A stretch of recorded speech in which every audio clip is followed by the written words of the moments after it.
Jeffrey Dahmer. The true story of America's infamous criminal.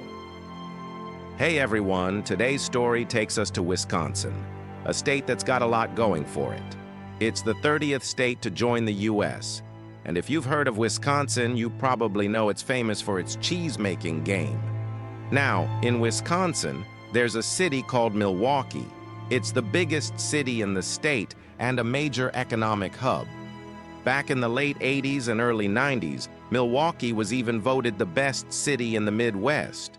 Pretty great place to be, or so people thought. But from the late 80s to the early 90s, more than a dozen people went missing in Milwaukee. Every single one of them was a gay man. The police started suspecting a serial killer was on the loose. With no solid leads, the cops couldn't pin down the culprit until one day everything changed.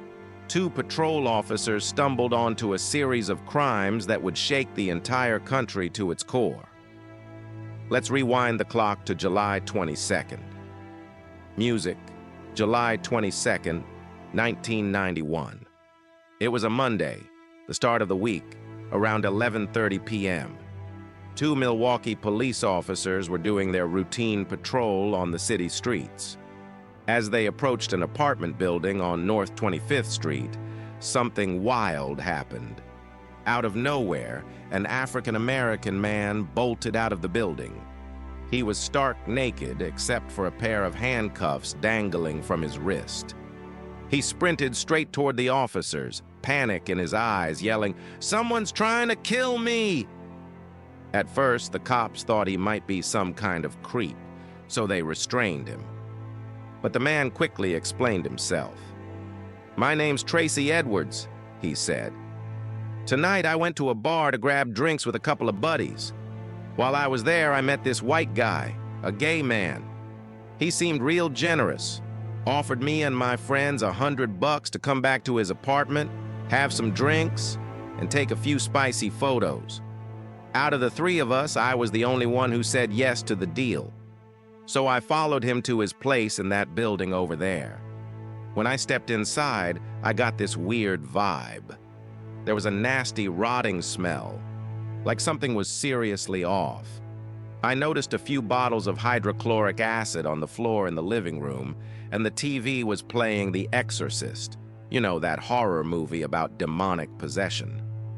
I asked him about the acid, feeling uneasy. He just shrugged and said it was for cleaning dirt off the floors. We talked for a bit, and then he handcuffed me. I didn't think much of it at first. Some guys are into weird stuff, you know? I asked him why, and he said it was just a personal kink, hoping I'd play along. I went along with it, and we headed into the bedroom. But the smell in there? It was even worse. Way more intense. In the corner of the room, there was this blue plastic barrel, and I figured that's where the stench was coming from. I hated the smell, but I still cooperated, lying on the bed for the photos. Then, out of nowhere, he pulled a knife on me, threatening me, forcing me to strip completely. That's when I knew something was seriously wrong. But with my hands cuffed, escaping wasn't gonna be easy. While I was taking my clothes off, I asked him to uncuff me, playing it cool like I was totally fine with everything. He bought it, lowered his guard, put the knife down, and started pacing around the room, humming a tune. Once I was undressed, he came closer, pressed his head against my chest, and whispered real slow, "I'm gonna eat your heart." I froze. My blood ran cold. I figured he might be a little twisted, but this twisted? No way. I forced a smile, playing it off, joking with him while calling him my friend, anything to keep him calm while I figured out how to get out of there. Then I noticed the apartment door. It wasn't locked. That was my shot. I started chatting him up, suggesting we grab a few drinks in the living room.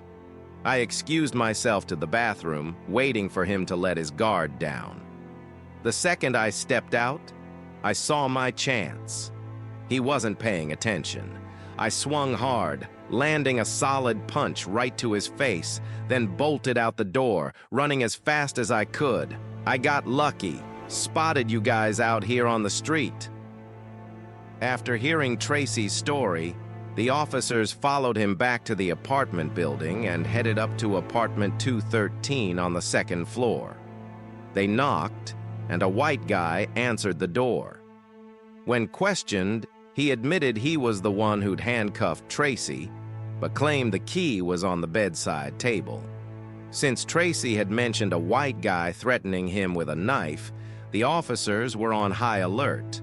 They stepped inside the apartment to check things out, staying cautious. Let's take a quick look at the apartment's layout. Here's the front door leading into the living room. There's a small kitchen area near the entrance, then a sofa and a TV. Over here's the bathroom, and at the back, you've got the bedroom. When the officers entered the bedroom, they noticed a drawer next to the bed, slightly open. Peeking inside, they saw something chilling: photos of dismembered human bodies.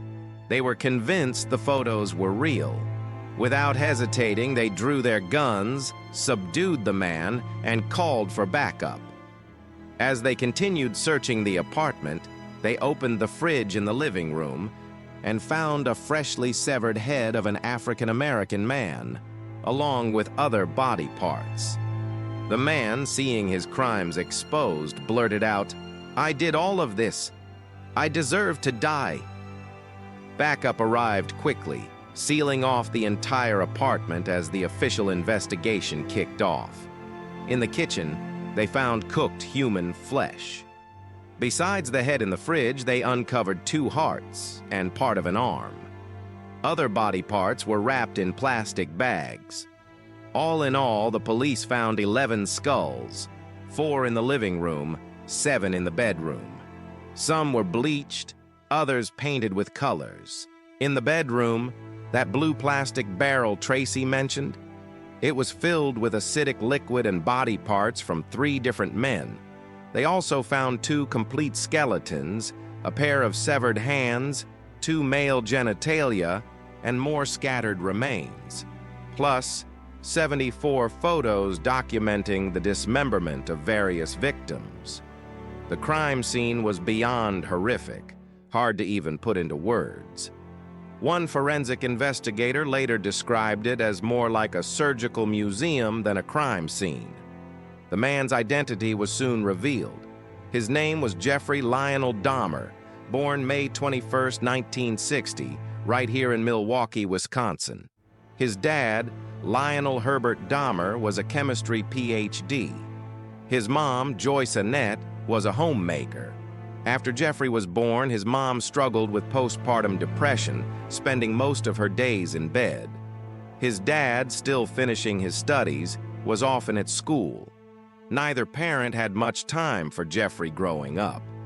As a kid, Jeffrey was well-behaved and understanding, but as he got older, his mom's condition worsened. She even considered doing something drastic.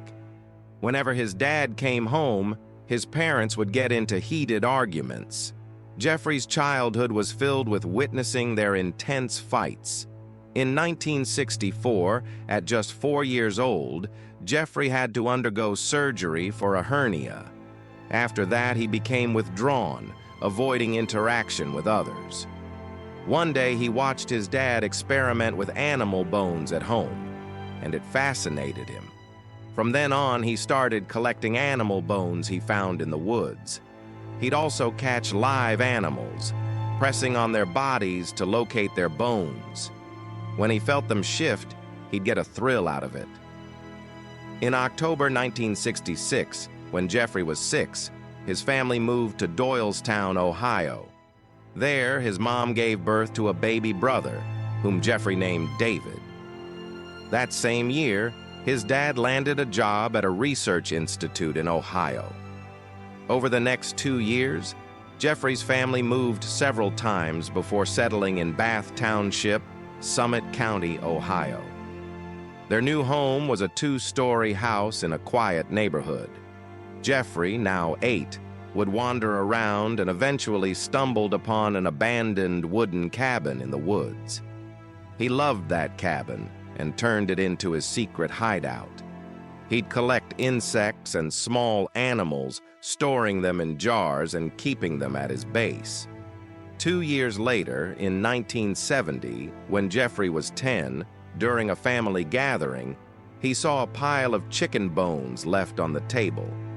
Curious, he asked his dad what would happen if those bones were soaked in bleach.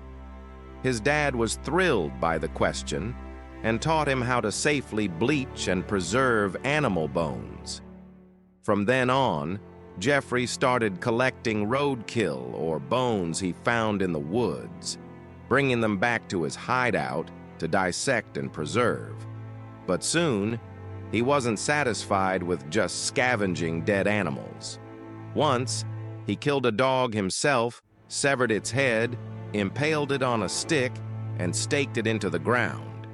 He nailed the rest of the dog's body to a tree, stepping back to admire his masterpiece.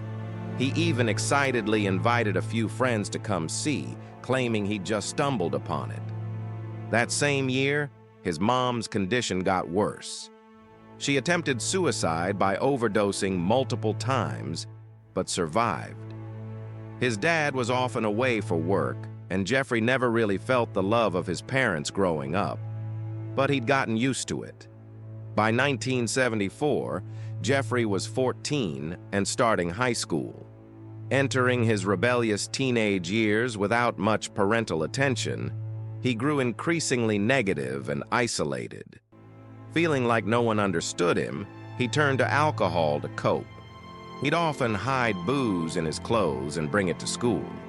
Jeffrey wasn't great at socializing and had few friends, but he craved attention. Even as a kid, he'd pull stunts to get noticed, like pretending to have an epileptic seizure, falling to the ground and convulsing, or making sheep-like noises. At school, these antics caught the attention of his classmates. He quickly became the class clown in their eyes. Jeffrey didn't care what they thought.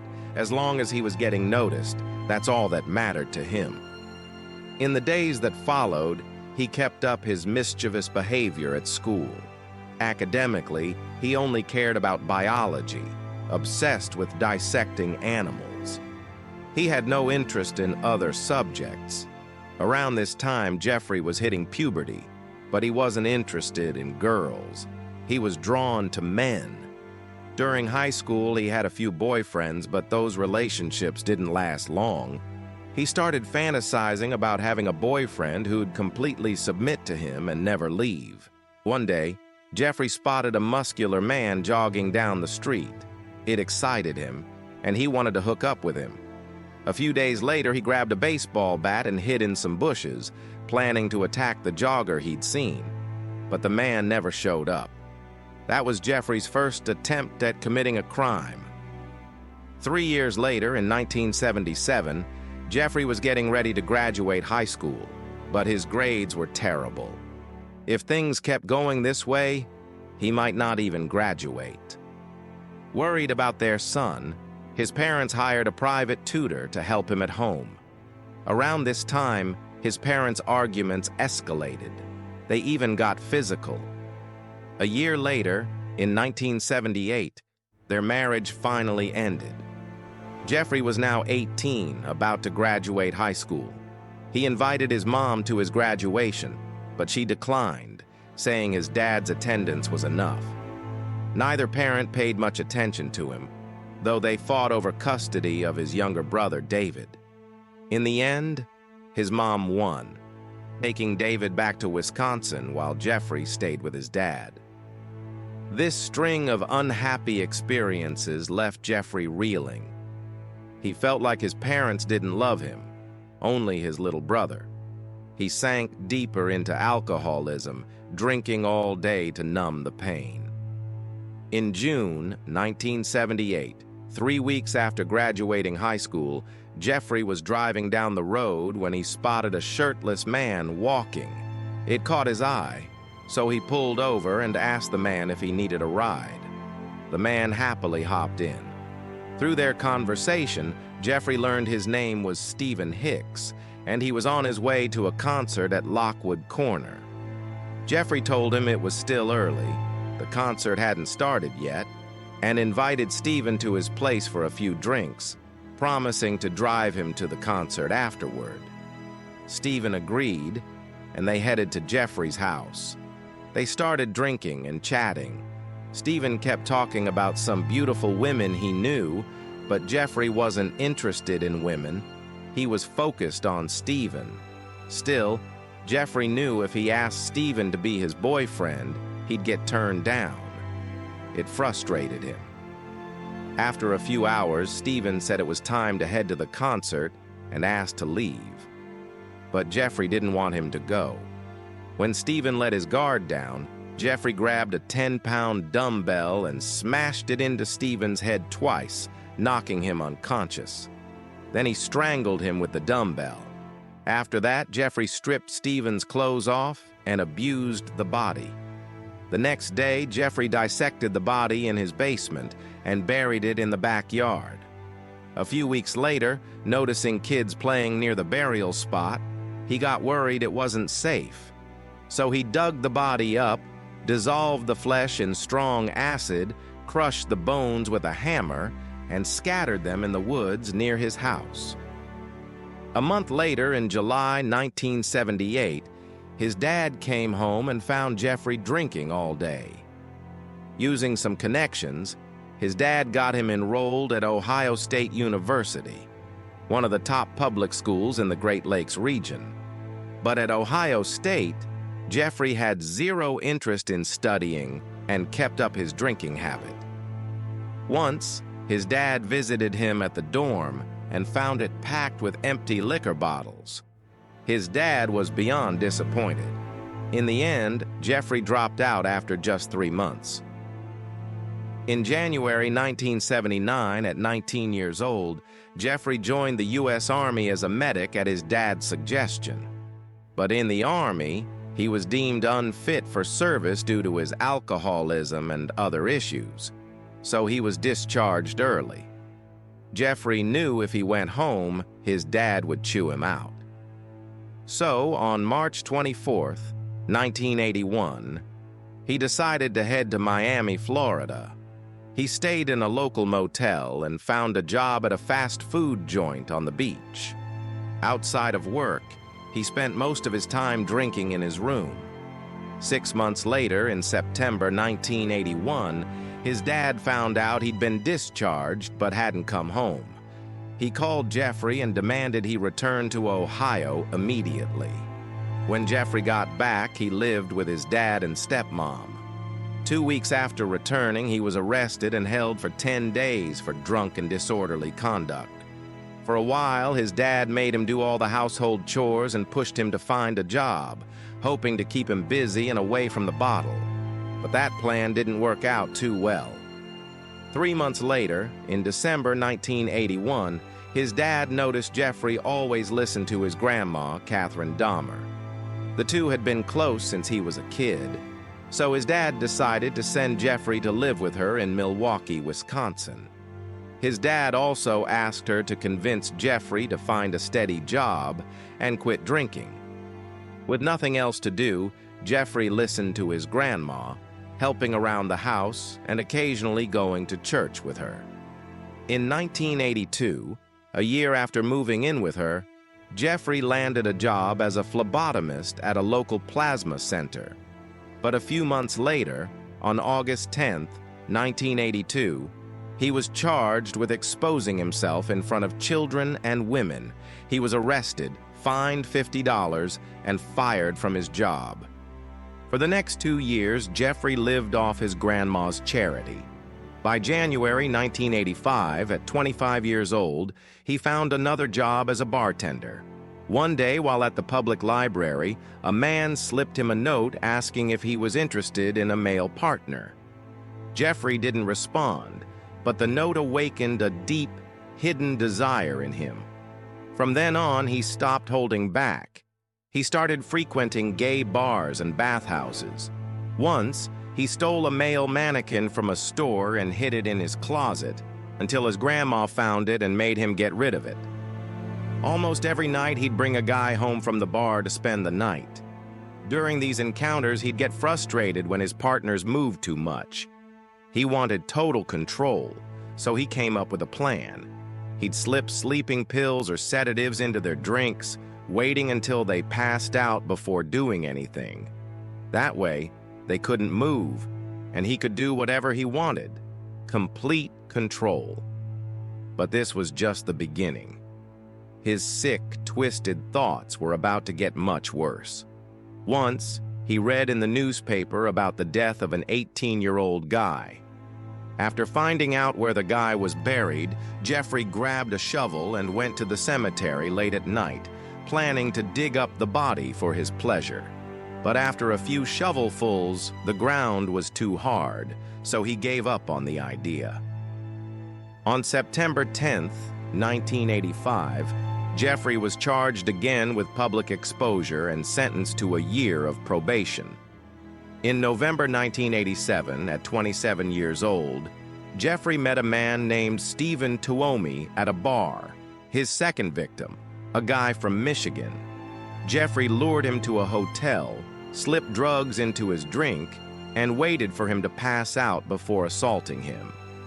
The next morning, Jeffrey woke up to find Stephen lying motionless beside him, covered in bruises, blood dripping from his mouth. He wasn't breathing. Jeffrey hadn't meant to kill him, but there was no going back. He bought a large suitcase, stuffed the body inside, and took it back to his grandma's house to hide. During this time, his deranged thoughts started taking over.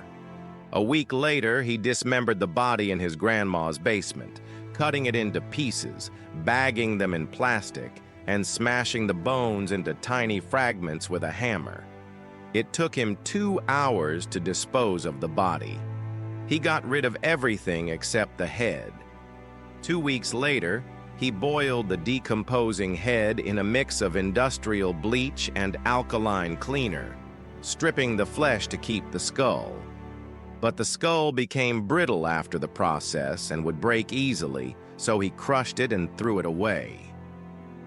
2 months later, on January 16, 1988, he found another target, a man named James Dockstader, his third victim, whom he met at a bar.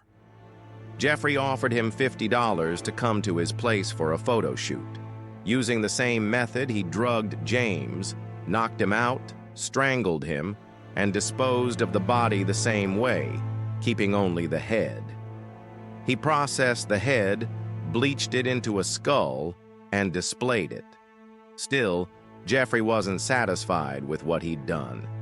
In the months that followed, he used the same tactics to commit more crimes, targeting gay men he met at bars.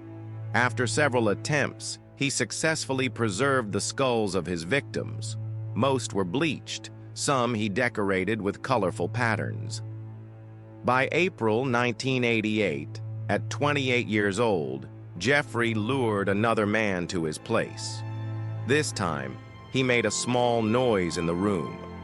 Just as he was about to kill the man, his grandma's voice called from outside the door. "Is that you, Jeffrey?" Hearing her, Jeffrey realized if he went through with it, she might catch him. So he abandoned the plan and secretly dumped the man in front of a hospital at midnight. 5 months later, because of his constant drinking and late-night guests, his room started to reek.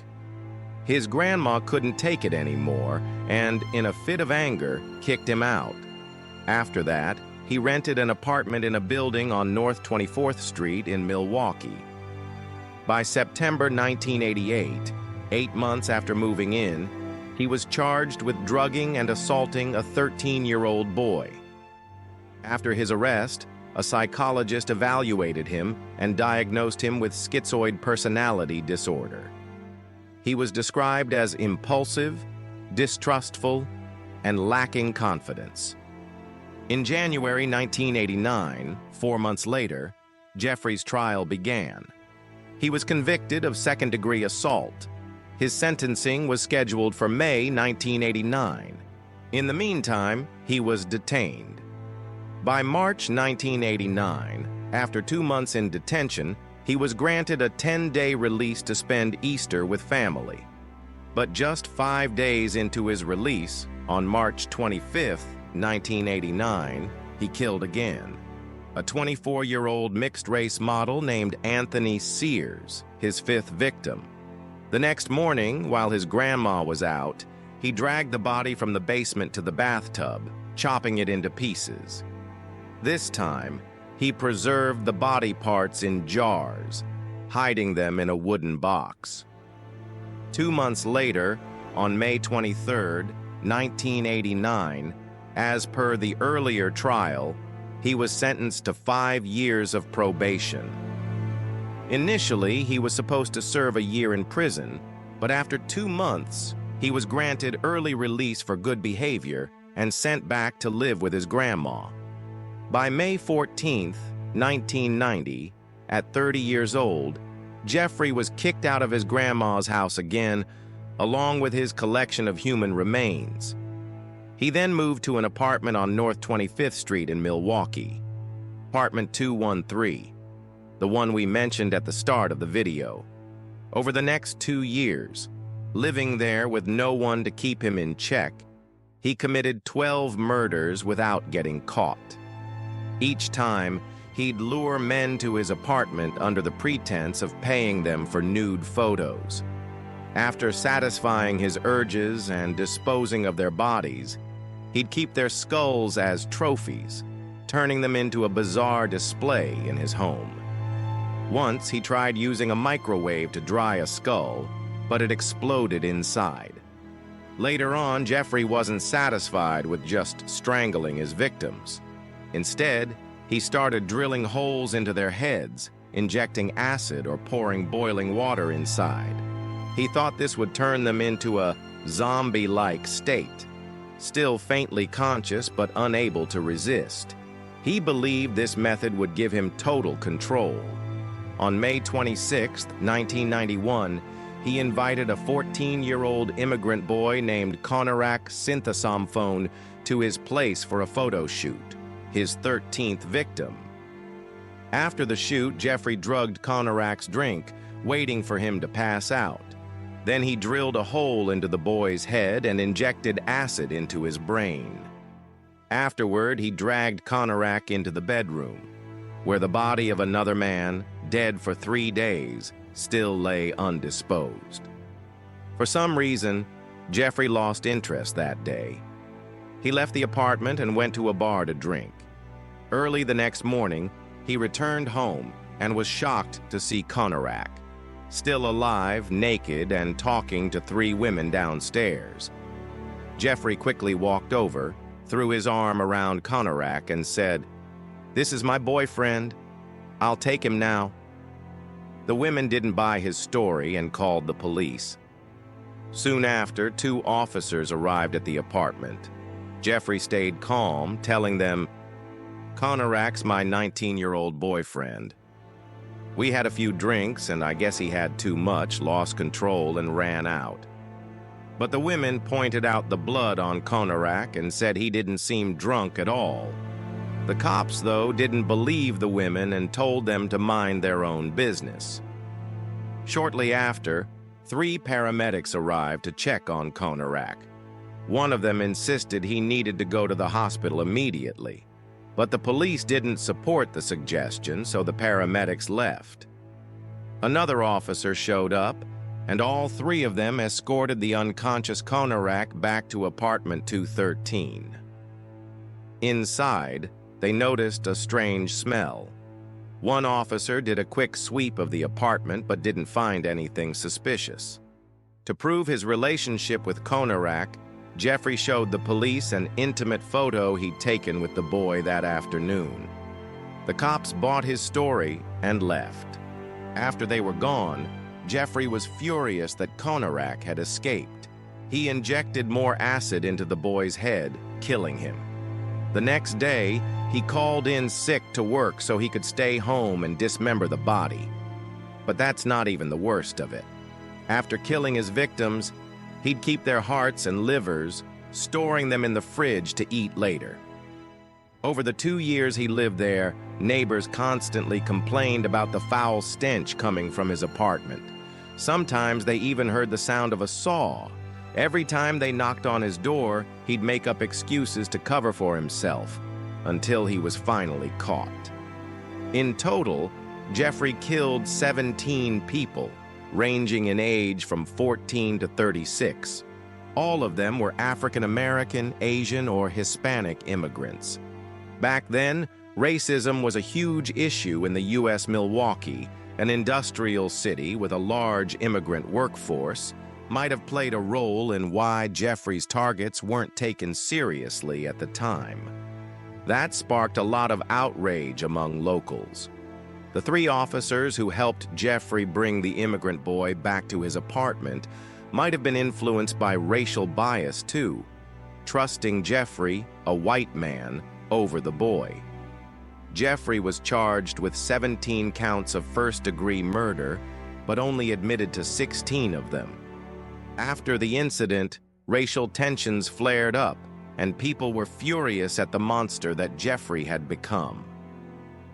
On January 13, 1992, the trial officially began.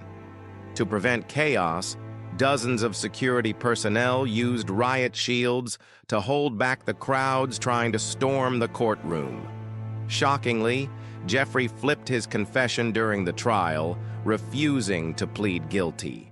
He claimed, "I only confessed during the police interrogation because I was mentally unstable and couldn't control myself." His defense lawyer argued that Jeffrey suffered from mental disorders and couldn't control his actions during the crimes. But in the final arguments, the prosecutor insisted Jeffrey was fully rational and in control when he committed the murders, killing his victims and keeping their bodies just to satisfy his urges and control them. His crimes caused widespread panic and severe harm to the people of Milwaukee. The trial dragged on for 4 months. On May 1, 1992, the jury reached a unanimous verdict after deliberation. The court sentenced Jeffrey Dahmer to 16 life sentences plus 941 years in prison. Stephen Tuomi, the second victim, was one of the 17 first-degree murder charges but was dropped because Jeffrey claimed he couldn't remember killing him. Jeffrey's voice clipped. "When I woke up, he had a broken rib here. He was bruised. Apparently, I had beaten him to death with my fists."